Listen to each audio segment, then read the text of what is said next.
Welcome back student स्वागत करुच्ची Bharti classes को मु आपण मानकर सागर सर अष्टम श्रेणी पिला मानकर साहित्य बहिर द्वितीय पद्य जार नाम होची उद्बोधन यह रचना करछंदी स्वभाव कवि गंगाधर मेहेर। तो यही वीडियो माध्यम आम यह विषय जो अभ्यास प्रश्न उत्तर गुड़िक अच्छी आलोचना करवा। तो वीडियोटी को आरंभ शेष पर्यंत देखिए, निज सांग सहित वीडियो को शेयर करेंगे और चैनल को सब्सक्राइब करेंगे। ओके, तो चलतु सीधा सड़क प्रश्न उत्तर सेक्शन को जावा। प्रथम प्रश्न कौन पचारि कहा किरणर स्पर्श में पद्मफूल फुटी थाए। तो उत्तर लिखा नवीन सूर्य किरण बा नवीन सूर्य किरणर स्पर्श में पद्मफूल फुटी थाए। द्वितीय प्रश्न उद्बोधन कवितारे महुमाछी विषय कवि कौन कहते ना महुमाछी मधु संग्रह उद्देश्य आलस्य परित्याग करी अगम्य वन पर्वत विचरण करे। आम देशवासी बल विक्रम थिबा सत्वे आलस्य परायण होई दयनीय जीवन यापन करुथिबा देखि कवि सेमानंकु कर्मतत्पर हेबापाई उद्बोधन देवा उद्देश्य उद्बोधन कवितारे महुमाछी कथा लिखिछंती। बहुत सुंदर कथा लिखिछंती। आमे मध्य आम निजर आलस्यता को परित्याग करिकी कण कर्ममय होबाकू चेष्टा करिबा। परवर्ती प्रश्न पिंपुड़ी ठारू आमर कौन शिखिबार अछि ना आगामी दिन आवश्यकता पाई अनवरत श्रम करी पिंपुड़ी खाद्य संग्रह करे। पिंपुड़ी ठारू आमर श्रमशीलता शिखिबार अछि। बहुत बढ़िया कथा। परवर्ती प्रश्न जातिर उन्नति साधन पाई कवि कौन करिसेंती कौन कहिसेंती ना जातिर उन्नति करिबा पाई सर्वप्रथम निजर मातृभाषा को उच्च और उन्नत करिबा पाई कवि परामर्श देइछंती। प्रथम कथा है निज मातृभाषा को उच्च करिबा एवं उन्नत करिबा हैला। एहा व्यतीत से आलस्य त्याग करिबा पाई परामर्श मध्य देइछंती। परवर्ती प्रश्न उम प्रश्न एक नंबर उआरे पचारि मातृभाषा पोथी छुईबाकू करे अन्य केउं जाति लज्जाबोध करे। क्यों मानकू लक्ष्य करिकी यही कथा कुहा जाइछि। तो उत्तर लिखिबा मातृभाषा पोथी छुईबाकू करे अन्य केउं जाति लज्जाबोध करे। एठी जो करे अर्थ होछि हाथ। मातृभाषा पोथी छुईबाकू हस्ते बा करे हैला। हाथर अन्य शब्द कौन कर हैला। तो अन्य केउं जाति लज्जाबोध करे एक कथा मातृभाषा को निंदा करुथिबा और उपयुक्त मर्यादा देउनथिबा ओडिशार जनसाधारण को लक्ष्य करी कुहा जाइछि। काहांकू ओडिशार जनसाधारण को लक्ष्य करी कुहा जाइछि जो माने निज मातृभाषा को निंदा करने सहित उपयुक्त मर्यादा देउनाहांती। द्वितीय प्रश्न को जब एक नंबर प्रश्न जो 5टी क ख ग घ उँ थिला आलोचना कले। प्रश्न 2 आस 2 बा 3टी वाक्य तल प्रश्नर उत्तर लिखिबा। तो लेखा है प्रश्न शोई रही सिंह कि प्रकार असुविधा भोग करे। प्रथम प्रश्न उत्तर लिखिबा शोई रही सिंह को उपवास रहिबाकू होता है कारण से जेते शक्तिशाली हेले मध्य ता मुहरे आपे आपे आहार आसी प्रवेश करे नहीं। आहार पाइबा पाई सिंह को तार शक्ति और सामर्थ्यर यथार्थ विनियोग करने को पड़ी थाए। बुझिपाइल। द्वितीय प्रश्न निज ठारू अधिक बलशाली जंतु मानक मनीष आयत्त करिपारिछि। यार कारण कौन अटे ना मनीष शारीरिक बल रे बलशाली जंतु मानक समकक्ष नुहे। अर्थात जदि सिंहर बल आम मनीषर बल तुलना करबा आमे ताहा सहित समान नुहे। शारीरिक बल समान नुह मात्र से निजर ज्ञान कौशल प्रयोग करी निज ठारू अधिक बलशाली गज माने हाथी सिंह बाघ आदि जीव मानक आयत्त करिपारिछि। केउं बल रे निजर ज्ञान कौशल बल रे।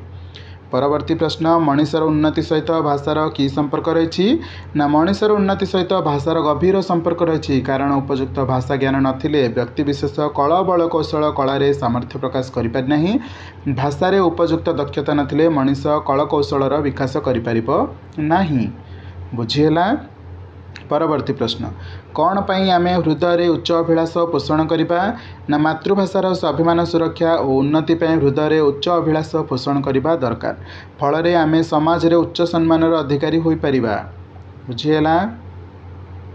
परवर्ती प्रश्न कवि देशवासी को की आह्वान देइछंती। कवि देशवासी को आह्वान जणाई कहिछंती निजको उच्च करबाकू हेले निजर मातृभाषा और मातृभूमिर उन्नति करबा उचित।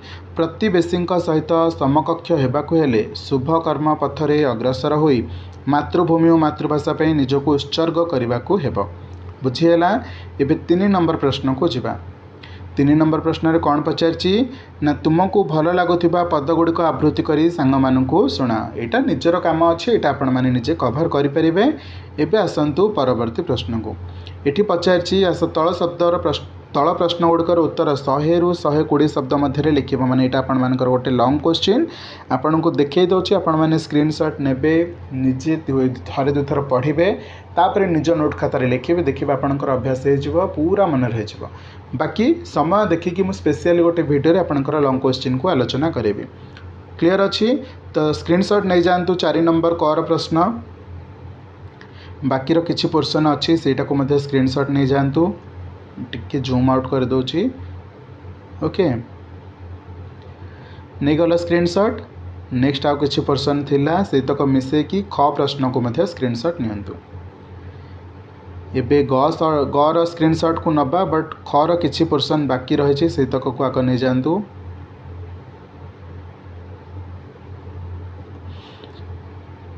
ख प्रश्न सहित गर मध्य किसी स्क्रीनशॉट नहीं जातु ओके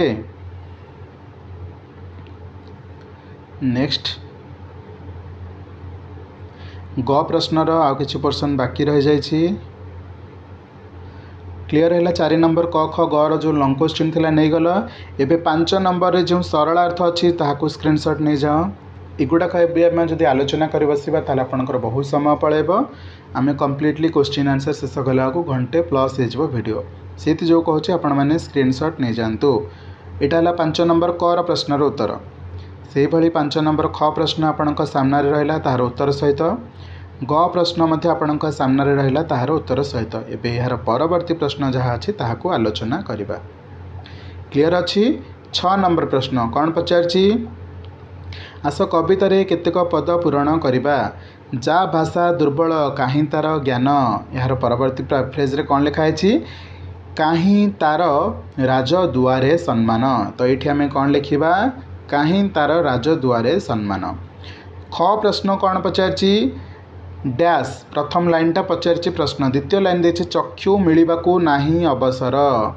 चक्षु मिलवाकू नाही अवसर ऊपर कौन लिखाई ना शुभ कर्म पथे हुआ अग्रसर चक्षु मिलवाकू नाही अवसर तो यही भाव में आम यार आंसर को क्योंठू लिखिपर देख 6 नंबर कर प्रश्नर यहाँ लाइनटा दे देथिला यह हूँ तार आंसर लाइनटा जोटा डैश पूरण थिला तल लाइनटा लिखिए ख प्रश्न ऊपर लाइनटा पचारछि तो यहाँ आपंकर उत्तर लिखागला ख प्रश्नर तल लाइनटा आपण प्रश्न देइथिला तो ओवराली आपण मानकू ए लाइनटा लिखा पड़ो ए लाइनटा लिखा पड़ो बुझीपार 7 नंबर को जीवा कौन पचारछि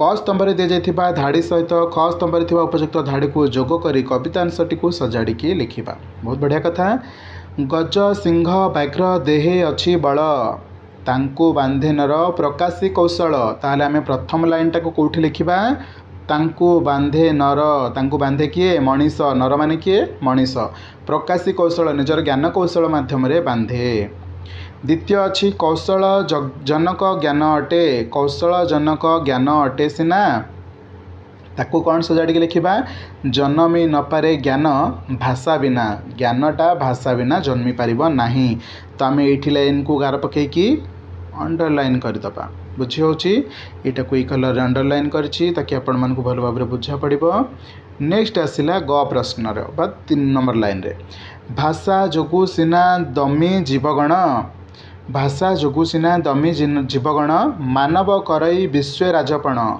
मानव करई विश्व राजपण ये अंडरलाइन करिपरिबा क्लियर अच्छी नेक्स्ट पचारछि कौन जा भाषा दुर्बला से निश्चय अधम काहीं हेब आने प्रति जोगे क्षम काहीं हेब आने प्रति जोगे क्षम बुझीपार एबे रेड कलर बाकी रहीगला रेड कलर आउ जोटा अच्छे जे नर बुझे मान अपमान नुहे के से हो पशुर समान जो नर बा मनीष मान अपमान बुझी न पारे से गोटे पशु सहित सामान यही भाव में अंडरलाइन करके निजे गार पकईकि लिखिकी रखिए निज खातार बाकी उत्तर गुड़िक ये आपण मान सामने अच्छी आपण मैंने मुझे सजाड़ी लिखाई से स्क्रीनशॉट नहीं कि निज नोट खातार लिखिपारे 8 नंबर प्रश्न को जीवा आस निम्नलिखित शब्द गुड़िकर गद्य रूप लिखा गद्य रूप माने एभली शब्द जोड़ाक गद्य व्यवहार कराए पद्य रूप से बड़ करके लिखा जाए मृत्यु को लिखा जाए मृत्यु है सेमती बहुत अनेक शब्द अच्छी से गुड़ाक आम पद्य टिके लंबा करके लिखि था किंतु गद्य भाव में से सठिक भाव में लिखि था तो मौनर कौन हम मौन कौन लिखा मौन। सेमिति न्यूनर न्यून। ओके हर्षौ तो दबानी आम दीर्घ दबा न्यून रे। तापरे दुआर दुआर को कौन लिखिपर द्वार। सेमती जन्मीर जन्मी कौटी कु हर्षई देबे कौटी दीर्घई देबे सेटा आपण माने देखिकी टिके करिवे हैला। आंसर एठी लिखा है आपण माने चाहिए लिखिपारे। 9 नंबर प्रश्न को एबे जिबा। श्रुति मधुर करबा पई निम्नलिखित शब्द को पद्य किपरि लिखिबा। श्रुति मधुर माने कौन शुणा को मधुर लगुथिबो। प्रकाश को आम लिखिबा परकाश। कौन लिखिबा परकाश। सेमती बाकी शब्द गुड़िक लिखिबा कौशल को कौशल, दुर्बल को दुर्बल, मूर्छना को मूर्छना। किंतु ये मरे दीर्घ दिखाई रे हर्ष दिखाई तो से अनुसार लिखिबे। पर्वत को पर्वत। यही भाव में आपण मैंने 9 नंबर सबतक आंसर लिखिपारे। 10 नंबर प्रश्न कौन पचारछि तले प्रत्येक धाड़ी में 4टी लेखाएं शब्द लिखा जाइछि। प्रति धाड़ी में थिबा भिन्न जातीय शब्दटी को चिन्हट करके लिखिबा। प्रत्येक धाड़ी में 4टा शब्द अच्छी ता भीतर गोटे भिन्न अच्छी सेटा को लिखिबा। ओके भजन भोजन पूजन राजन यही शब्दटा को देख लास्ट शब्दटा को राजन यही शब्दटा ही मान भर अलग अच्छे। तापरे टाणपण राजपण षोलपण बड़पण तो षोलपणटा एम भर अलग हो गला। सेमती हिंदी भाषी उच्चभाषी स्पष्टभाषी मिष्टभाषी एगुड़ाक ठीक अच्छी किंतु अलग हो जाऊँ कौटा हिंदी भाषी। ओके तो आंसर आपण मान सामने में लिखा ही रही कौटा कौटा अलग है आपण चाहिए लिखिपारे।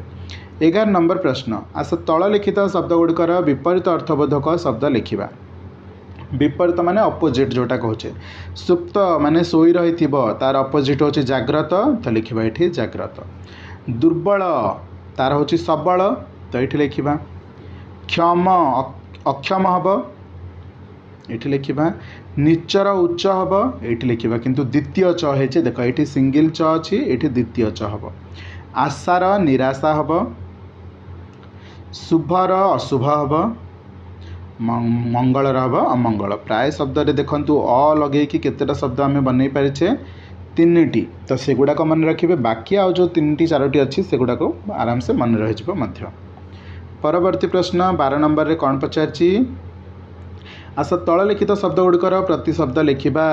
प्रति शब्द माने समान शब्द अर्थ लिखिबा। कमलर कौन हम पद्म हम बा पंकज मध्य लिखिपर कहीं पंकर जात तेणुक पंकज लिखिपर।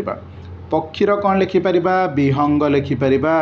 कौन लिखिपर विहंग लिखिपर। खाली विहग मध्य लिखिपर एमती लिखिपर विहग मध्य अर्थ होची पक्षी। सेमती सिंह सिंह होची केसरी कौन केसरी। चक्षुर कौन लिखिपर नयन लोचन आखि नेत्र बहुत सारा लिखिपर। नेत्र अर्थ होची झंडा जोटा पताका किंतु नेत्र अर्थ होची आखि। ओके सेमती मण एटा लिखिदेल चक्षु माने आखि तो मनीष रही नर है कौन हम मनीष रही मनुष्य नर एमती अनेक शब्द लिखिपर। 13 नंबर प्रश्न आस समुच्चारित शब्दर अर्थ लिखिबा। समुच्चारित माने कौन समान उच्चारण होता शब्द तार अर्थ गुड़िक भिन्न भिन्न थाए ताहाको लिखिबा। कर करर अर्थ गोटे होची हाथ। ओके कर माने कौन हाथ जो हाथ आम कहूँ से कर कहवा। आउ गोटे करर अर्थ होची खजना इंग्लीश रे तार अर्थ होची टैक्स दबा। सरकार को आम टैक्स दौचे सेटार ओडिया अर्थ होची खजना बा कर है। सेमती पुर एठी पुरा रे हर्षौ अच्छी एठी पुरा रे दीर्घौ अच्छी। गोटे पुरार अर्थ होची घर जोटा हर्षौ एटा घर किंतु आउ गोटे पुरा अच्छी सेटारे दीर्घौ अच्छी। घरे पिठापଣା करा जाए से जो मीठा जिनसटा पड़े मझे कि ना गोटे मसला टाइप्र करके दियंती पिठार पुर सेटा को कहती सेटा यही अर्थ रे ही व्यवहार करा जाए है। बुझीपार। परवर्ती प्रश्न को जीवा। 14 नंबर बंधनी मध्यरु उपयुक्त शब्द बाछि शून्य स्थान पूरण करिबा। डैश लोके ताकू डैश उच्च समाज रे डैश तो आम ये उत्तर लिखिबा उच्च उच्चभाषी लोके ताकू नीच गणी उच्च समाज रे हुअंती अग्रणी। प्रथमे लिखिबा कौन ताहले उच्चभाषी एटा हला 1 नंबर। लोके ताकू नीच गणी तो ये लिखिबा नीच गणी नीच एटा 2 रे लिखिबा एटा 3 रे लिखिबा नीच गणी। तापर ये उच्च समाज रे हुअंती अग्रणी तो ये आम लिखा 4 नंबर 5 नंबर। ओके तो प्रथमटार तो आप एक लिखिदेवे उच्चभाषी 2 3 को कंबाइन करके ये लिखिए तापर उच्च समाज रे 4 5 को कंबाइन करके ये लिखिए। ओके ये मुझे आंसर देखा दूसरी प्राय आपड़ ये ही फोकस करते ये आपंकर आंसर लिखाई। उच्च भाषी लोके नीच गणी उच्च भाषी लोके ताकू नीच गणी उच्च समाज रे हुअंती अग्रणी। तापर प्रश्न जा भाषा डैश से डैश अधम कहीं हेब डैश प्रतियोगी डैश तो आम उत्तर लिखा जा भाषा दुर्बला से निश्चय अधम कहीं हेब आने प्रतियोगी क्षम। तो आपण मैंने स्क्रीनशॉट नापी मु पूरा टोटाल ओमिट कर दूची आपण आराम से स्क्रीनशॉट नियंतु कौ तकर यही तकर जा भाषा सॉरी उच्च भाषी लोके ताकू नीच गणी उच्च समाज रे हुअंती अग्रणी जा भाषा दुर्बला से निश्चय अधम कहीं एव आने प्रतियोगी क्षम। बुझीपार परवर्ती प्रश्न को चलतु। प्रश्न 15 पचार कौन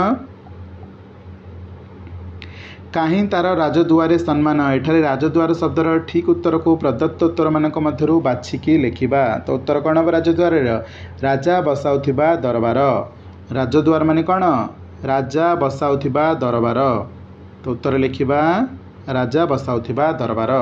द्वितीय प्रश्न सीना बिना प्रहार जुहार बदन सपन दिन हीन आहार विहार ये शब्द गुड़ी को विभिन्न धाड़ी रे शेष शब्द भाव में व्यवहार करी छोट कविताटी लिखा चेष्टा कर। तो ये आपण मानकर छोट कविता बनईकी दे अच्छी आपण यहाँ स्क्रीनशॉट नहीं पारे निज नोट खातार लिखिपारे। विद्यालय गले विद्या हेब सीना विद्याहीन हेब विद्यालय बिना विद्यालय रे तो नथाए प्रहार गुरु को करवा भक्तिर जुहार विद्यार्थीर परा सरस बदन भविष्यते तार पूर्व सपन पाठ पढ़ी न होइबा दिन निजको न मणे केबे हेले हीन विद्यालय मिले उत्तम आहार स्वच्छ परिवेश करवा विहार। तो यही भाव में आम यार आंसर लिखिपर बुझी होची।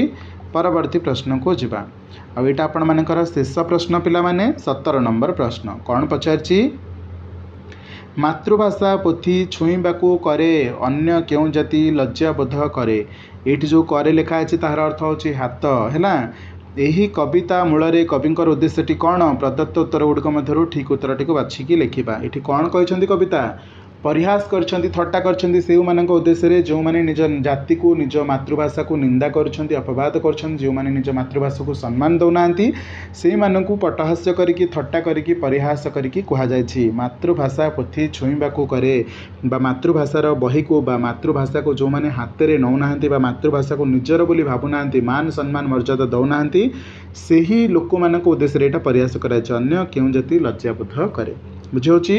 तो ये थी आपण मानकर कंप्लीटली कौन विषयटा जाकर क्वेश्चन आंसर उद्बोधन कवितार क्वेश्चन आंसर जहाँकि गंगाधर मेहर बा स्वभाव कवि गंगाधर मेहर आलोचना करते। आम आशा करवा कि आपण मैंने कविताटी को निश्चित भाव भल भाव थे अधे पढ़े आपण को आइडिया मिल जाव। चलते देखा परवर्ती वीडियो रे क्यों विषय नहीं आसवा कमेंट सेक्शन में पचारे। थैंक यू सो मच पिला माने। जय जगन्नाथ।